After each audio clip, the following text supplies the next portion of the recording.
everyone. It's another Wednesday with your fertility specialist. I'm your host for this session today, Ruth Ogogo, and I'm excited to be with you guys today. And I know that our viewers are excited as well to be with us. So, we're talking about fertility conversations before marriage. Like the flyer says, love is beautiful, but clarity is powerful.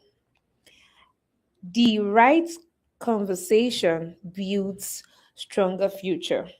On this note, I once again welcome you all to this session with us at Alps Hospitals. Thank you, dear viewers, for sticking around, for connecting, for joining, for always sharing, for engaging us. We appreciate you all. Thank you, guys.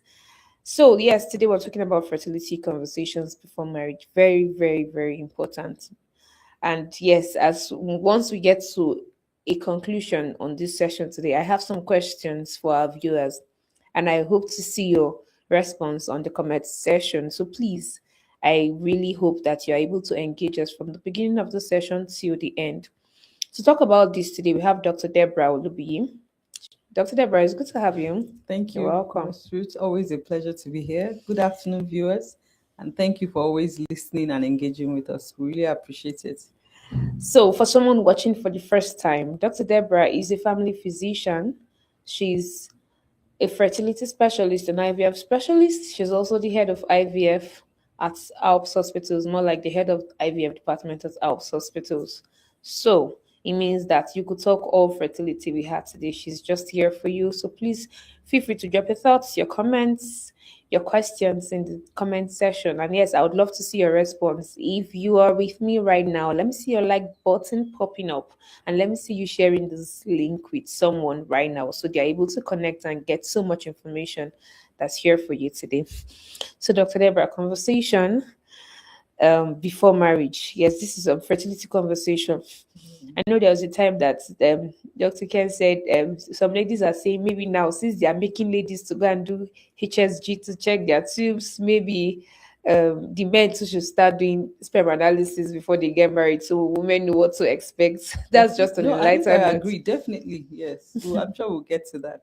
Yeah. So, why should couples actually? Is there a need for them to really discuss fertility before marriage? I mean, they just believe they're fertile, probably. So, is there Yeah, really a need to talk about it? yeah, Why should they talk about it? yeah. So, couples that engage before marriage talk about a lot of things, and unfortunately, fertility conversations are not one of the Mm, conversations they have, and they should have this conversation because when you're able to have honest conversations around fertility, knowing the expectation the society places on fertility, childbearing, having yeah. children in our own environment, we know how important it's important, how important this is, and we know of this leading to a lot of marriage breakups. So we know that it's very important that fertility issues are discussed Mm, even before marriage, because when they are discussed, like you said, it brings a lot of clarity.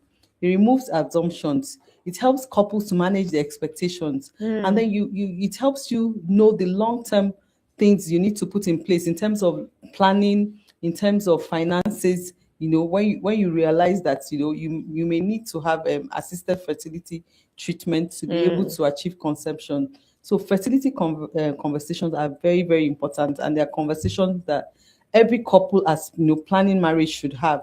Mm. Yes. Okay, so with your experience over time, what are the most common fertility assumptions that couple make before marriage? Sometimes people, when you said this now, some people will say, but we've talked about it. I think maybe most of them, they have this notion that I've told him how many children I want to That is have. the conversation And they then have. How they many just, children do you want to yeah, have? so they just assume Yes. they've talked about It doesn't fertility. stop So there. Yes. what are the common assumptions that with your experience over time, some couple actually are things that they assume before they even get into marriage, that they just assume that, okay, these things should just be there or these things are Yeah. automatic. Yeah, so a lot of assumption. One of them is that we can always have children anytime we want. Not knowing that, having children has to do with a lot of biology, a lot Mm, of things about timing and yeah. so on. So there are conversations you should have, knowing that your age can impact on your ability to get pregnant Mm, spontaneously, mm, knowing that some underlying medical issues you have could hamper your fertility and your conception. mm, Knowing there are lots of issues that people should look into. So these conversations must be had, and people just assume, yes, we will get pregnant whenever we want to get pregnant. It doesn't always Hmm. work that way. Yeah, And then way. people also assume we're young, we can always get pregnant. Yes. And Mm. then another assumption is that, if pregnancy is not happening, it's a woman's problem. But Mm. we've seen that, a man and woman contribute equally to the incidence or the what causes infertility. So it's not just a woman's problem. We live Mm. in a patriarchal society where men are absorbed of things to do with problems with fertility, conception. A woman is Yeah. usually blamed, but a lot of the issues are also caused by men. So those Mm. are some of the common assumptions. We shouldn't make assumptions. That's why these conversations are very important, so that you address the issues head on, even prior to marriage. So you manage your expectations. You know that if you're a woman that is in her 30s getting Yeah. married, you know that Mm. your biological clock is ticking. You know that your fertility is reducing. So you know that you should have conversations about when are we having children. It should be in something Yeah. you talk about waiting for years. You know that you Mm. need to have your kids early if you're planning to have children. And if you're not ready, then you need to talk about fertility preservation, things you can do Mm. like oocyte freezing, sperm freezing, and so on. Yeah. Yes, so that you can delay having children to when you are ready. And despite the fact that biology is not favoring you, this Yeah. assisted, since you have banked your eggs, banked your sperm, you Mm. can use that at that time. So these conversations cannot be overemphasized. A lot Emphasize. of people shy away from them because maybe it means that you are putting maybe pressure on the other partner, No. or some of the conversations are not totally comfortable to have. Mm. But they will save you from a lot of marital stress, strain, and headaches in future. A relationship where you can have these honest conversations about your fertility, those Yeah. unions tend to last longer because you manage your expectations properly. Everybody knows what they're getting into. It doesn't seem as if somebody is hiding something. Mm. Yes, because for a woman, if you've had some issues, with maybe your menstrual cycle, maybe you're not even Cycle. seeing your period, Period. then you know Mm. that definitely there's something hampering your fertility in that respect. If you've been diagnosed with some medical conditions, maybe you've diagnosed with polycystic ovary syndrome, you know that that can impact on your fertility. So Yeah. you allowing your partner to know these are the issues I have. Oh, these are the options we have. Yes. Everybody is clear about what might need to Exactly. be So they done, don't and then you just keep can plan. wasting time. Exactly, and then you can Mm. plan accordingly, because we know that some of these treatments will require financial resources, so you Mm. can plan. And then you also know, you also know your values, your deal breakers from the beginning. You're Mm. able to align your goals, you're able to align your expectations together as a couple. So these conversations are really very important. Well, viewers, hope we are noting this. So when you already as a lady, you already some things that could hamper your fertility. You don't just keep quiet. So Exactly. it would also point me to wanting to know: are there some investigations that you feel people that are engaged to should actually carry out in respect to preparing for in respect to their fertility? Maybe yes, in view of conception in marriage and all Yes, of that. definitely. Part of premarital counseling should involve these fertility investigations. Yes, there's some simple, non-invasive Mm. investigations that can be done. For a man, like you mentioned, seminal fluid analysis should be done, Mm. because the fact that a man can perform sexually doesn't mean that the sperms are healthy. It doesn't even mean that that man has Yeah. sperms. Hmm. Yes, we've seen a lot of cases, healthy looking men, you analyze the sperm and there are no sperm cells, Hmm. or the sperm cells are not moving as they should. There are motility issues, there are morphology issues with the sperms. Yeah. So, sperm, seminal fluid analysis is a basic thing that should be done by every couple preparing for marriage. It's Marriage. non-invasive, it doesn't really Yes. cost much to do that. And for a woman, having a pelvic scan done so Hmm. that your uterus is looked at, your ovaries is looked at, very important. And then basic hormonals can be done just Oh, to evaluate your okay. basic fertility. We won't say you should go ahead to do some things that are more invasive like Invasive. HSG and so Hmm. on. That's No, really. but I think that baseline, and then just screening for other health issues, doing a serological screening, checking your genotype. We talked Hmm. about how genotype, is very important and all that. Important. Yeah, so those basic evaluations should be done, Hmm. because it will now help the couples to make informed decisions. You do those basic evaluation, you now realize, oh, this man has low sperm count. Then you can start making informed decisions. What are our Decision. options? If pregnancy does not happen spontaneously, what can we Hmm. do? What would this entail? So you better plan, and that removes the stress I know, and it then doesn't lead to conflicts later on because it's something that you're both aware of. Aware of. Yes, it doesn't bring about resentment. One person feeling I was blinded in this process, I was Yeah. coerced, or he kept me in the dark. Everybody's And all issues of are that. plain, and then Yes. that if it's something you can go on with, it's something you can afford to, something you can deal with, and then you plan as a couple, as you now present a united front, to face whatever the issues are.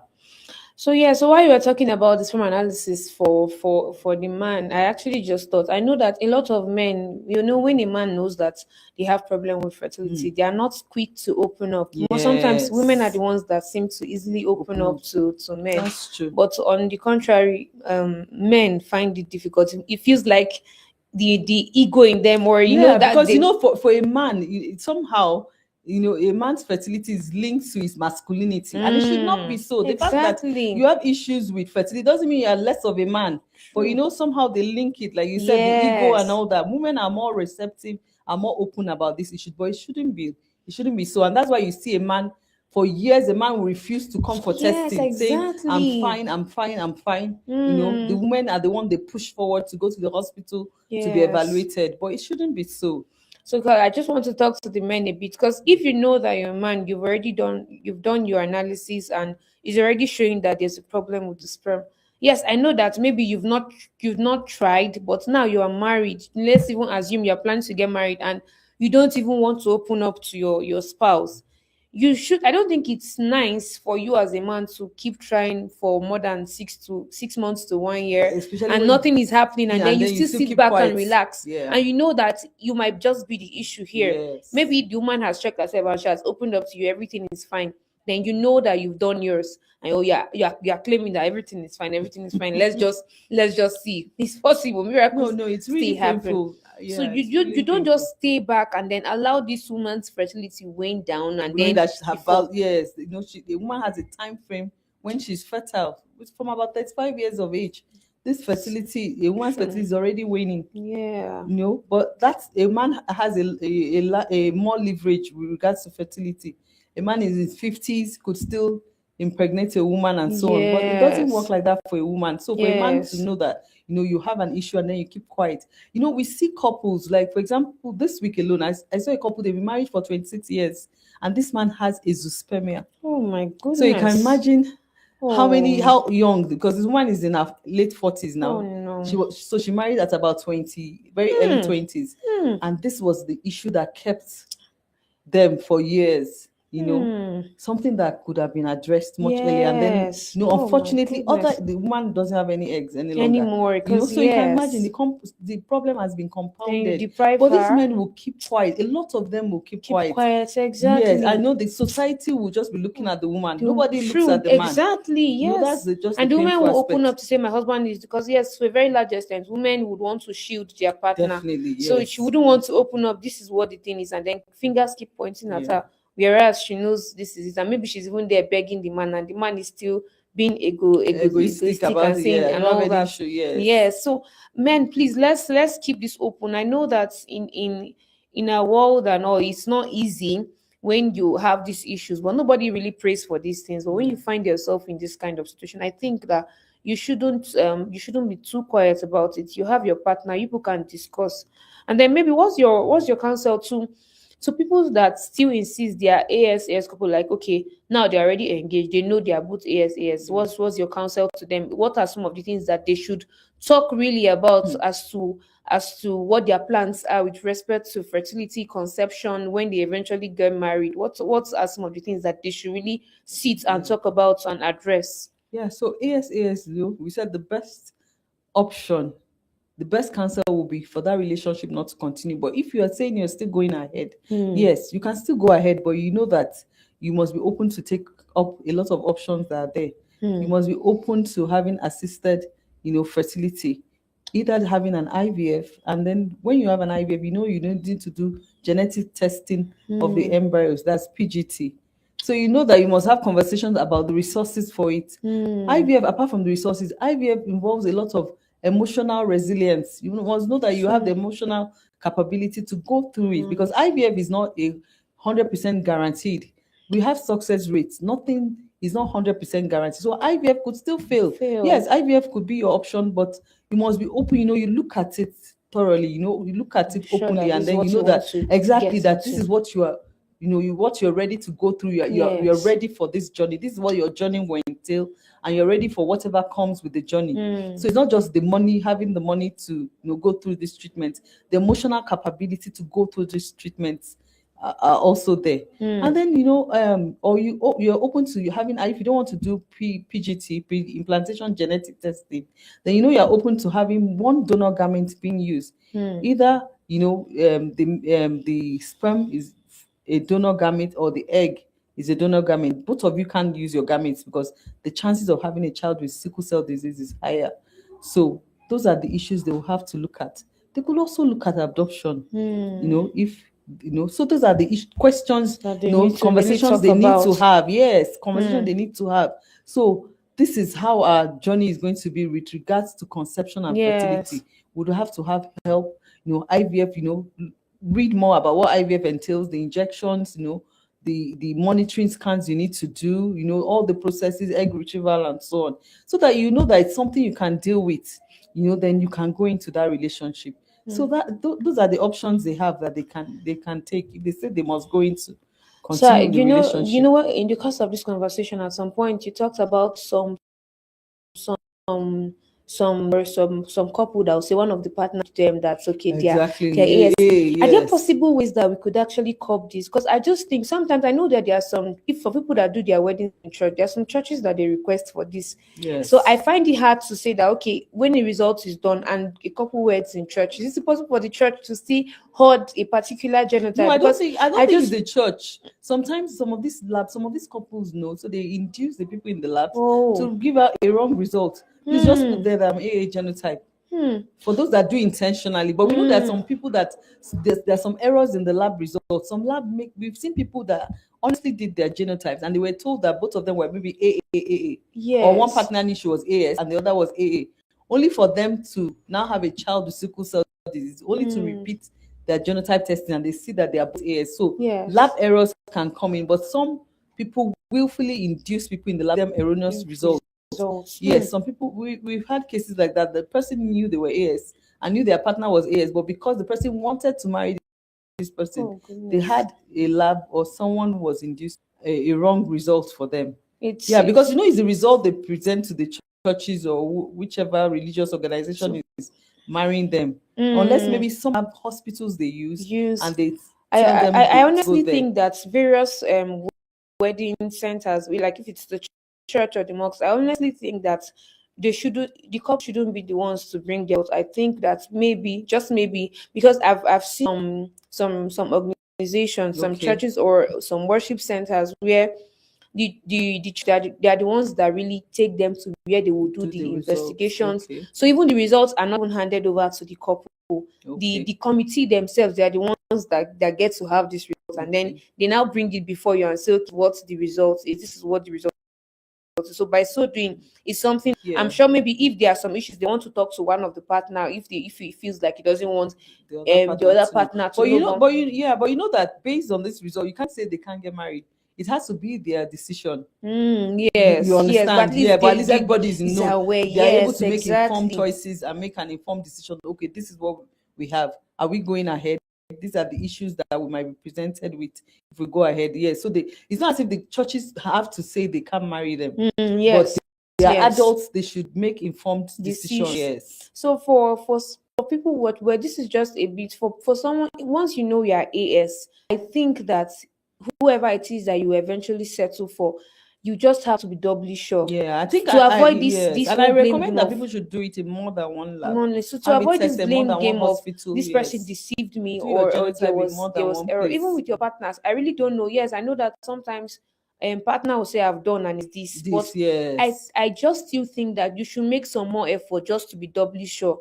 So you don't just get into that mess. And because we've seen some people that they'll say maybe he deceived me. Some of them will know they are this, like Dr. Debbie has mentioned, that they are trying to insist on marrying the person. Whereas the other person that knows she's AS, I'm sure in her mind she'll be like, if it's not AA, I'm not getting married. But then the other one is looking at the fact that I love this person, I don't want to miss her. And then you are trying to play this person, and then later on you will now be the victim, and most of the time women will be the one to suffer because you are the one that Yeah, will stay with child the that is safe. children and all Exactly. of that. So I know some to some extent sometimes women want to consider that, but sometimes men just want to, don't worry, we'll sort it out. There must be a way. There Who's must be a way. away? And then the woman would, Yeah, would, when the would definitely, reality strikes. yes, Yeah. exactly. So I think it's something that we should really Yeah, so be. with this genotype mismatch, a way around is to do your genotype in a reputable facility, and then always check by repeating elsewhere. Don't just depend on one One result. Yeah, result, especially when you know that exactly. you are AS. Yes. When one partner is AS and they're giving another result that the other partner is AA, still do the test Exactly, somewhere just else. to be sure. Yes, yes. Okay, so what's your, there are some people that even in the before they maybe before marriage, some of them already saying that it's skipping for ladies, or Okay. some of them might have even seen or done tests and they are telling them fibroid you need to have. Yeah. So what's your counsel to some of these people that have encountered this and they're praying for maybe they're praying for marriage?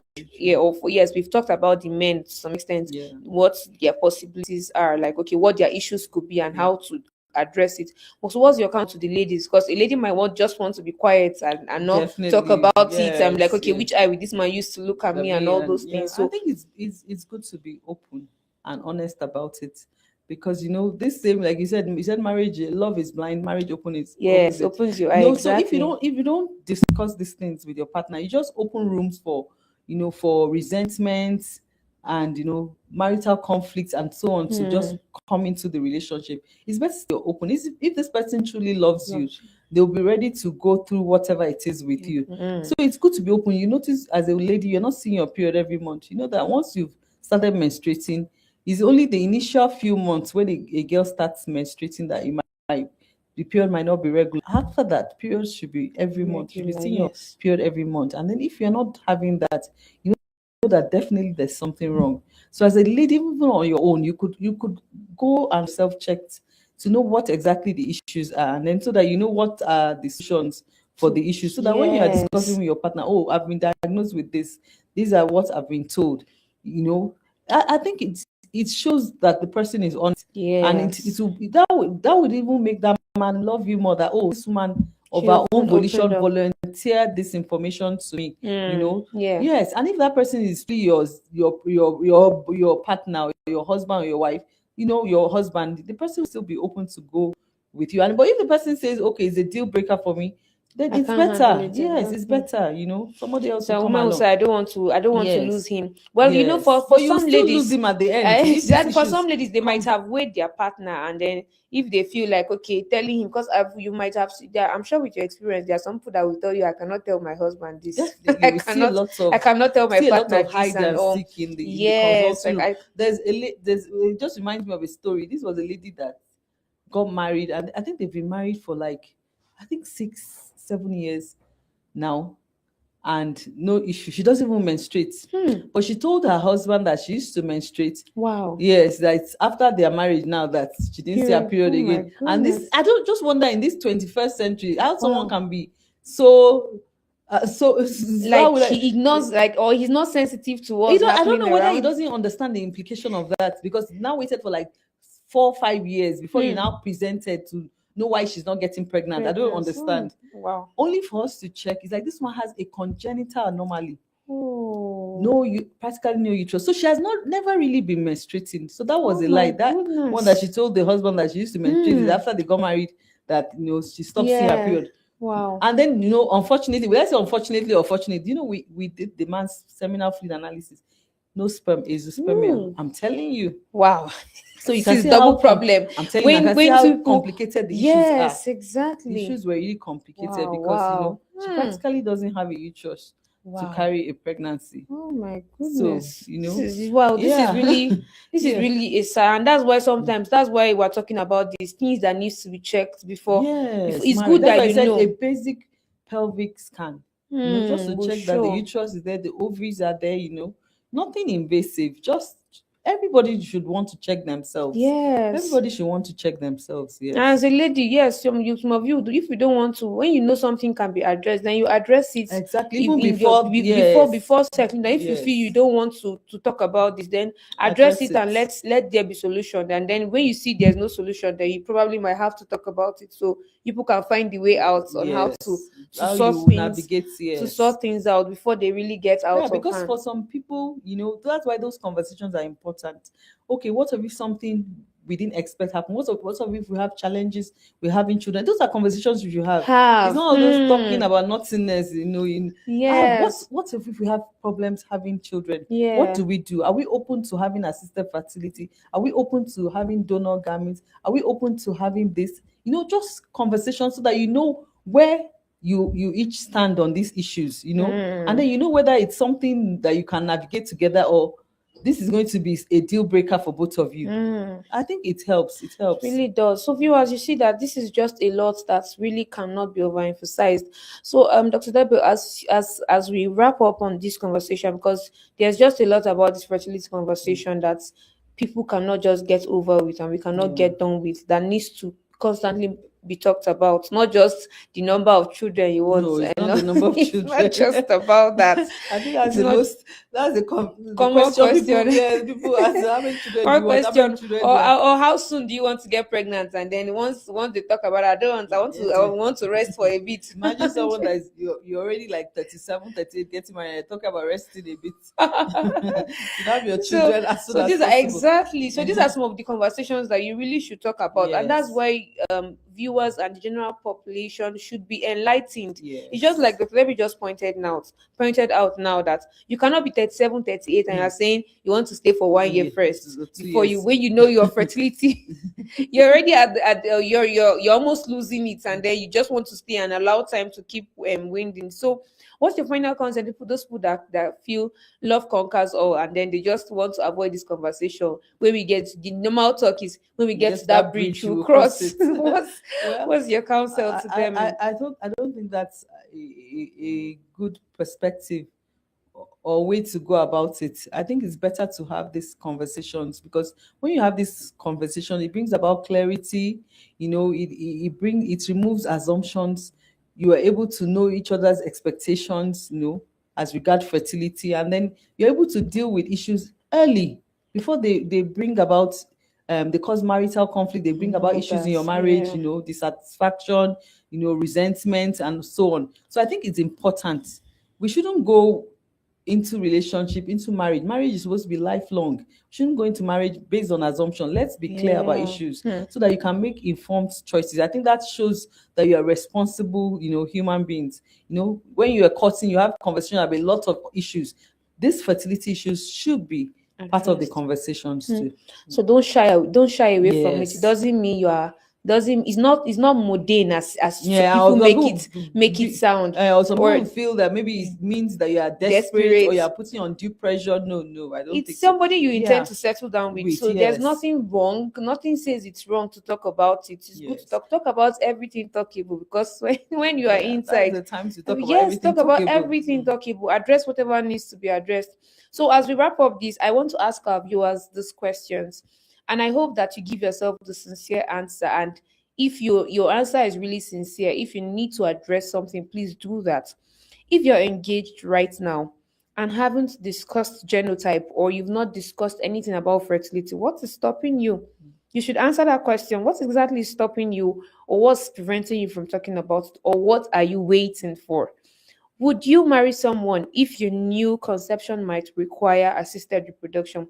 That's a Yeah, very big question, yeah. because a lot of people shy from assisted reproduction. That's why a lot of people come for it at a very Late, late age. Exactly. yes, So if you know right from now that you're talking with someone, or now you're talking about fertility, and you know the only way out for that person to conceive, or for you both to have children, would be by assisted reproduction technology, would you be able to embrace that? Would you be happy to embrace that? I hope you give yourself a honest answer. And just in case your answer is no, then it means you need to rebirth your mind. You yeah. need to rebirth your mind. You need to enlighten yourself. So that's a question for you, Verse. And the last question: do you think that love alone is enough? when fertility challenges are involved. When your in-laws are Yeah. bearing down on you, and So you see, if you feel that's enough, then it's okay. You could get into marriage. But if you feel love is not enough, then you should start talking about it from now before you get into marriage. So you're sure because it's going to be multiple once you get into marriage. Like they say, love is blind, but marriage you will open it. open it. So I really do hope that you viewers and everyone that gets to watch this video, I hope that you give yourself a very honest answer and address whatever needs to be addressed. It's been good having you, Dr. Debbie. Thank you I'm very sure our much. viewers had a good time. Thank you, dear viewers, for engaging us. We also had a very wonderful time with you. We look forward to seeing more of you. And for someone that might just be hoping for a consultation, yes, you could book an online consultation. The number would be displayed on the screen so you could communicate with, or you could send a private message on any of our DMs and we'll definitely respond. But for now, until we come your way next time, we hope that you have a good evening. Bye.